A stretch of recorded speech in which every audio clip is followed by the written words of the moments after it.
UPSC, SSC, banking जैसी तमाम परीक्षाओं के लिए वन टाइम रिलैक्सेशन की मांग को लेकर के दिल्ली के मुखर्जी नगर में सैकड़ों छात्र रोजाना प्रदर्शन कर रहे हैं, भूख हड़ताल कर रहे हैं। इस मांग को लेकर के उनको वन टाइम रिलैक्सेशन जो है वो दिया जाए। कोविड के दौरान इनमें से कई सारे छात्र ऐसे हैं जो सही से परीक्षा नहीं दे पाए, अपने परिवार के साथ बैठे हुए थे, नहीं घर से, गांव से घर नहीं आ सके, अपने कॉलेजेस के अंदर अपनी स्टडीज़ पूरी नहीं कर पाए। और ऐसे में अब ये स्टूडेंट्स लगातार पिछले 20 दिनों से ये मांग कर रहे हैं कि इनको वन टाइम रिलैक्सेशन जो है वो मिलना चाहिए।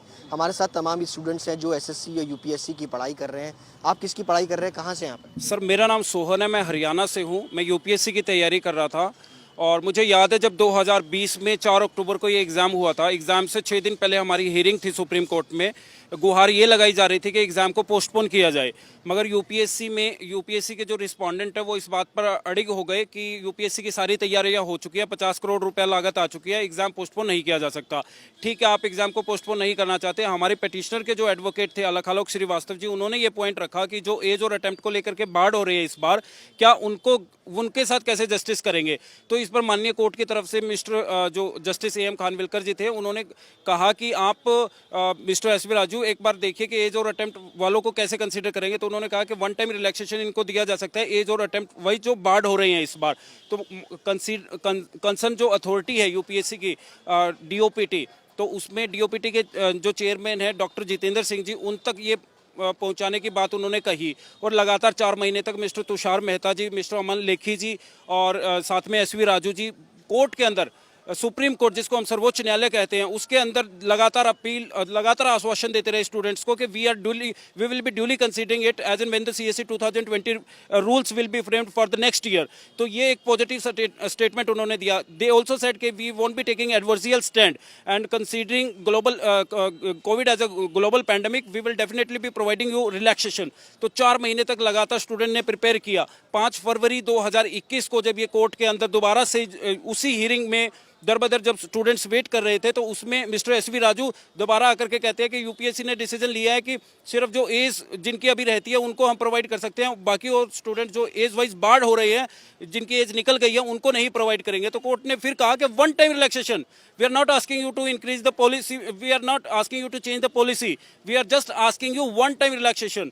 तो उस पर उन्होंने फिर वो अड़िग होने के बाद कोर्ट ने इस मैटर को रिजर्व रख दिया कि 15 दिन के बाद हम मेरिट को देखते हुए स्टूडेंट्स को जो है डिसीजन देंगे।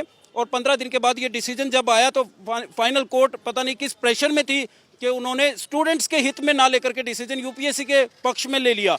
और फिर दोबारा से पिटीशन लगी, मैंने खुद पिटीशन लगवाई स्टूडेंट्स के बिहाफ पर, अभिषेक आनंद सिन्हा जी ने पिटीशन लगवाई और इसमें लवन्या जी ने एक पिटीशन डाली है। लगातार 6 पिटीशन लग चुकी हैं, 50 लाख से ज़्यादा खर्चा आ चुका है, 20 से ज़्यादा प्रोटेस्ट हो चुके हैं। जंतर मंतर पर आपने देखा होगा, आज तक कवर कर चुका है इसको, जी न्यूज़ कवर कर चुका है, एनडीटीवी कवर कर चुका है। और यहाँ पर अब भूख हड़ताल पर लगातार 20 दिन से हमारे साथी बैठे हुए हैं। ये भाई साहब छत्तीसगढ़ से आए हुए हैं, रितेश जी, हकीम जी आए हुए हैं गुजरात से, और लगातार यहाँ मच्छरों के अंदर 24 घंटे बैठना और अपने हक की लड़ाई के लिए, अपने हक की लड़ाई लड़ रहे हैं। लड़ाई कर रहे हैं यहाँ पे। ये बताइए, आप किसी की पढ़ाई कर रहे हैं? भी यूपीएससी की पढ़ाई कर रहा हूँ सर। कितने टाइम से यहाँ पर? सर मैं तो यहाँ पर अभी प्रोटेस्ट के लिए आया था, लेकिन मेरी पढ़ाई जो थी वो गुजरात से चल रही थी जी। कितना नुकसान हुआ है अब इस तरीके से अगर वन टाइम रिलैक्सेशन अगर नहीं मिलता है? सर हमारी जितनी भी साल की पढ़ाई थी वो सारी की सारी पढ़ाई जो है वो धरी की धरी रह जाएगी, क्योंकि हम लोग न जाने कैसे लोन लेकर या किस किस तरीके से पढ़ाई करते हैं, वो वही इंसान जानता है जिसने इस पढ़ाई के लिए पैसा डाला हुआ है। जब हमारे सारे पैसे, सारे ईएमआई सारे के सारे एक धरे पर रह जाए थे कि जब हमें ये चांस नहीं मिलता। आपका नाम, आप किस चीज़ की स्टडी कर रहे हैं और कितने टाइम से? जी, मेरा नाम रितेश चतुर्वेदी है। मैं कोल इंडिया की माइनिंग सरदार ओवरमैन की वैकेंसी की तैयारी कर रहा था। ये हमारा 2020 और 2021 में, जैसा कि आप जानते हैं कि ग्लोबल पेंडेमिक था, जो गवर्नमेंट ऑफिसेज थे 50% स्टाफ पे काम कर रहा था, कई बंद भी थे। तो जो वैकेंसीज आनी थी वो सब 6-6 महीना, 1-1 साल देरी से आई। तो इन 6 महीने 1 साल में कई लोगों की एज चली गई। जैसे मैं 30 जून तक मेरा एज एलिजिबल था, 30 जून के बाद इनएलिजिबल हो गया। जो वैकेंसी मार्च में आनी चाहिए थी वो अक्टूबर नवंबर में आई। तो वही हम चाह रहे हैं कि वन टाइम एज रिलैक्सेशन 2 साल का, जो 2 साल का नुकसान हुआ है पूरे ऑल ओवर इंडिया। यूथ के सामने देश की सबसे बड़ी प्रॉब्लम अनएम्प्लॉयमेंट था। अनएम्प्लॉयमेंट के ऊपर से कोविड की भी मार पड़ गई है। तो सिर्फ 2 साल और 2 अटेम्प्ट का age relaxation one time considering नुकसान है अगर रिलैक्सेशन नहीं मिलता? रिलैक्सेशन नहीं मिलने से अभी तक की जो हमारी तैयारी थी वो वेस्ट हो जाएगी। और हमारा यही मांग है कि कोविड महामारी की वजह से किसी का कैरियर ख़राब ना हो, बस यही हमारा डिमांड है। और हमसे एसएससी जेल की सर, एचएससी जेल नुकसान होगा अगर वन टाइम सर पूरे कैरियर की होगी सर। जो भी हमने पढ़ा था इतने सालों में, 5-6 साल में जो भी तैयारी की थी, सारा सर पानी में चला जाएगा। आप समझ सकते हो कोविड की वजह से सर, अगर सरकार हमें रिलीफ ना दे, 2 साल का नहीं दे, 2 अटेम्प्ट, दो ईयर का भी रिलैक्सेशन ना दे, तो कितनी ज़्यादा नुकसान होगी सर।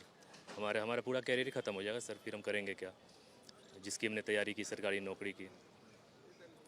आपने किस चीज़ की तैयारी की? सर मैं यूपीएससी की स्टूडेंट हूँ।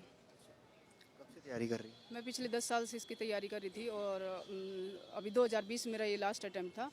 और सर ये जो डिमांड है ना, मतलब उसको ऐसे नहीं कि एज और 2020 तो निकल गया और एज का कई जो फैक्टर है वो भी अब निकल गया, या फिर चांस है आपके पास कि नहीं? नहीं है। हाँ, ये जो मतलब जो हमारी जो डिमांड है ना सर, ऐसे नहीं है कि मतलब मेरी एज निकल गई, मेरा अटेम्प्ट निकल गया, इस चीज़ की नहीं है। बात है कि आर्टिकल 16 अवसर की समानता, ठीक है। अवसर की जो समानता होती है वो ये नहीं है कि आप एक फॉर्म भरने के लिए एलिजिबल थे और आप एग्जाम दिया है, बहुत है। उसके लिए आपको परिस्थितियां भी सेम करनी होती हैं। और कोविड ने जो अवसर की समानता की गहराई तो थी देश में पहले से ही, उसको और ज़्यादा गहरा कर दिया, ठीक है। हम जैसे स्टूडेंट हैं जो 21 डेज के लिए चले गए और फिर डिजिटल डिवाइड को हमने फेस किया, मेंटल स्ट्रेस को फेस किया, नियर डियर को खोया। उस टाइम जो माहौल था वो ऐसा नहीं था कि मतलब आपका उसमें लग सके। सारा दिन न्यूज़ चैनल पे आप ये देखते थे आज उसकी डेथ होगी, इतनी गंगा में डेथ हो रही है, इतने लोग जो डॉक्टर्स थे, इवन गवर्नमेंट ने कोई राहत पैकेज दिए हैं, ठीक है। अगर वन टाइम रिलैक्सेशन आपको नहीं मिलता तो कितना नुकसान है, आपका करियर कितना है?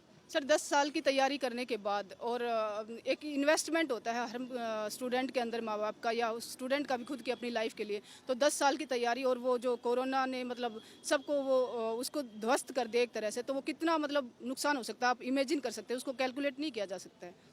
आप क्या कर रहे हैं, किस चीज़ की पढ़ाई? सर मेरा नाम श्वेता है और मैं यूपीएससी एस्पिरेंट हूँ। और सर मैं एक ऐसे परिवार से आती हूँ, और सिर्फ मैं ही नहीं, यहाँ देश के लाखों लोग ऐसे परिवारों से आते हैं जहाँ पर एक गवर्नमेंट एग्ज़ाम का सपना जो है वो लेकर के इसलिए आते हैं ताकि वो अपने घर की स्थिति और चीज़ों को ठीक करें। अभी आपने बहुत लोगों से सवाल पूछा कि अगर अटेम्प्ट या रिलैक्सेशन नहीं मिलता तो क्या होता है, तो वो सिर्फ हमारे सपने नहीं कुछ ले जाते हैं, बल्कि उसके साथ साथ ही है हमारे आगे का भविष्य भी पूरी तरह से अंधकारमय हो जाता है। क्योंकि 4-5 साल भी अगर हमने किसी पर्टिकुलर एग्जाम में दिया है, क्योंकि हम लोग एक ऐसी सिचुएशन से, ऐसी फैमिली से आते हैं जहाँ ये लेवरेज नहीं है कि आप 4-5 साल आराम से घर में बैठ के तैयारी करो और फिर फर्स्ट अटेम्प्ट में क्रैक कर दो, ऐसा नहीं होता। हम में से बहुत सारे लोग हैं जिन पे इतनी परिस्थितियाँ हैं कि वो अपने घर को सपोर्ट करते हैं, और ऐसा करते करते वो 25-27-28 की मतलब टाइम में आ करके वो अपना अटेम्प्ट देते हैं, और उसके बाद जो है वो धीरे धीरे चीज़ों को सीखते हैं। क्यों? क्योंकि वो अफोर्ड नहीं कर सकते बड़े बड़े कोचिंग इंस्टीट्यूशंस में जाना, बहुत सारा पैसा खर्च करना। अगर इतना पैसा होता तो शायद कुछ और भी कर सकते थे, वो शायद इंजीनियरिंग या मेडिकल करके कुछ भी कर सकते थे। तो डेफिनेटली हम लोग इतने खराब फाइनेंशियल बैकग्राउंड से आते हैं, और ये सिर्फ मैं ही नहीं, यूपीएससी जो है का 1/4 छात्र जो है यूपी और बिहार से आता है सर। और वहाँ ऐसे ऐसे लोग भी हैं जो 2 वक्त की रोटी के लिए भी परेशान होते हैं। और कोविड के टाइम पे माइग्रेशन जो हुआ है, जो माइग्रेंट वर्कर्स गए हैं, उनमें से बहुत सारे जो है ना हमारे जैसे की फैमिली के भी रहे होंगे, ठीक है। तो इस कारण अगर हमें अटेम्प्ट या रिलैक्सेशन नहीं मिलता है तो उससे जो सबसे बड़ी समस्या है वो ये है कि ना सिर्फ हमारी इतने सालों की जो हमारा परिश्रम था, जो पढ़ाई थी, जो हमने तपस्या की, वो तो खराब होगी, आगे का भविष्य भी हमारा खराब हो रहा है पूरी तरह से, और सरकार को हमारे लिए कोई संवेदना नहीं है। सर ये बात जो है ना, मतलब सिर्फ मेरे या किसी एक कैंडिडेट की मतलब आवाज़ नहीं है, ये सोशल जस्टिस की डिमांड है। और मतलब उसको एक लार्जर ह्यूमैनिटेरियन ग्राउंड पे देखना चाहिए, जिसमें गवर्नमेंट, बीजेपी गवर्नमेंट ने भी देखा है, जैसे महाराष्ट्र में 8 स्टेट में दिया है, महाराष्ट्र ने, उत्तराखंड ने, जम्मू में, जिनकी इन्हीं की गवर्नमेंट है, त्रिपुरा हो गया, नागालैंड हो गया, मेघालय हो गया, उड़ीसा हो गया, महाराष्ट्र हो गया, इनमें तो उसमें 2 साल का रिलैक्सेशन दिया है ड्यू टू कोविड पैंडेमिक। तो जब स्टेट जो पीसीएस की तैयारी करवाने वाले हैं वो लिबरल होने में, ट्रांसपेरेंसी आपसे आगे हैं, तो यूपीएससी जैसी संस्था क्यों नहीं सर? सेंटर को तो पहले से एक मार्गदर्शक की भूमिका में होना चाहिए। सर 9 मेंबर ऑफ पार्लियामेंट्स ने ऑलरेडी पार्लियामेंट में ये बात उठाई है। 5 मेंबर ऑफ पार्लियामेंट ने आर्मी में एज रिलैक्सेशन के लिए डिमांड उठाया, और 4 मेंबर ऑफ पार्लियामेंट ने यूपीएससी के लिए उठाया कि यूपीएससी में 2 साल एज रिलैक्सेशन मिलना चाहिए। तो हमारी डिमांड यही है कि एक यूनिफॉर्म सबके लिए होना चाहिए। कोविड ऑल ओवर इंडिया था, तो आपके चैनल के माध्यम से प्रधानमंत्री जी से हमारा यही प्रार्थना है कि 2 साल एज रिलैक्सेशन सबको, पूरे इंडियन यूथ को मिलना चाहिए। यूनिफॉर्म हो और वन टाइम रिलैक्सेशन जो है वो यहाँ पर इन स्टूडेंट्स को मिले, ताकि ये अपना अटेम्प्ट जो है, अपना भविष्य जो है वो सुधार सके। इसी की मांग को लेकर के लगातार 20 दिन से इनका प्रदर्शन जो है वो जारी है, और कई सारे स्टूडेंट्स अभी भी भूख हड़ताल पर बैठे हुए सरकार से ये मांग कर रहे हैं। कैमरा पर्सन अभिषेक के साथ सुशांत मेहरा, दिल्ली आज तक।